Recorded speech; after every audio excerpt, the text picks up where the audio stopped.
चंद्रनगर के राजा और रानी के पूरे नाम से दुनिया परिचित थी। उनकी प्रजा उन्हें देवता समान मानती थी। रानी मर्दुला अपनी दया और करुणा के लिए प्रसिद्ध थी। एक दिन पूरे नगर में खलबली मच गई। रानी मर्दुला अचानक राजमहल छोड़कर कहीं चली गई। लोग सोच में पड़ गए कि ऐसी कौन सी घटना हुई होगी जो रानी को महल छोड़ने पर मजबूर कर दिया। रानी ने साधारण वस्त्र पहन लिए और जंगल के रास्ते चल पड़ी। उनके साथ ना कोई सैनिक था, ना कोई सेवक। रास्ते में वे थक हार कर एक गांव में पहुंची।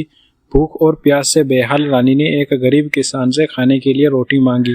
किसान ने कुछ देर सोचा और अपनी बची हुई आधी रोटी रानी को दे दी। रानी ने रोटी खाई और किसान का धन्यवाद किया।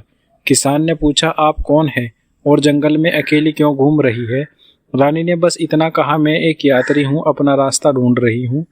रानी मर्दुला हर गांव में जाकर गरीबों से भीख मांगने लगी। हर जगह लोग हैरान होते कि इतनी सुंदर और सजीव महिला आखिर भीख क्यों मांग रही है।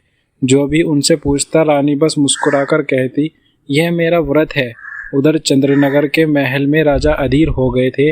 रानी की अचानक गुमशुदगी ने उन्हें बेचैन कर दिया था। उन्होंने अपनी सेना को रानी की तलाश में भेजा, लेकिन रानी का कोई सुराग नहीं मिला। इस बीच राजमहल के अंदरूनी दरबारियों में चर्चा होने लगी कि रानी कहीं किसी बड़े षड्यंत्र में फंसी है। रानी एक दिन भिक्षा मांगते हुए करुंदा राज्य पहुंची, जो चंद्रनगर का शत्रु राज्य था।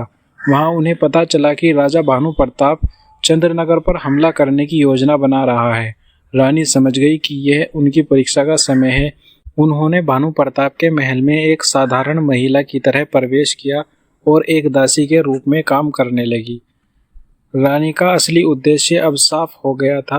वह न केवल भानु प्रताप की साजिश का पता लगाना चाहती थी, बल्कि यह भी देखना चाहती थी कि जिन लोगों के लिए वह रानी थी, क्या वे सच में उनकी सहायता के लिए खड़े होंगे।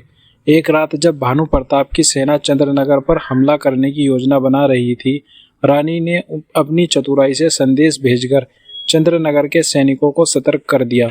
चंद्रनगर की सेना पहले से तैयार थी। भानु प्रताप को भारी पराजय का सामना करना पड़ा।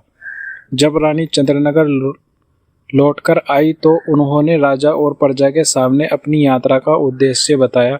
उन्होंने कहा, मैं यह देखना चाहती थी कि अगर मेरे पास रानी का दर्जा ना हो तो क्या मेरी प्रजा मुझे वैसे ही अपनाएगी। प्रजा और राजा ने रोते हुए रानी से माफ़ी मांगी और कहा, आप हमारी सच्ची रानी हैं। हमें आपकी करुणा को पहचानना, लेकिन आपको समझने में देर हुई।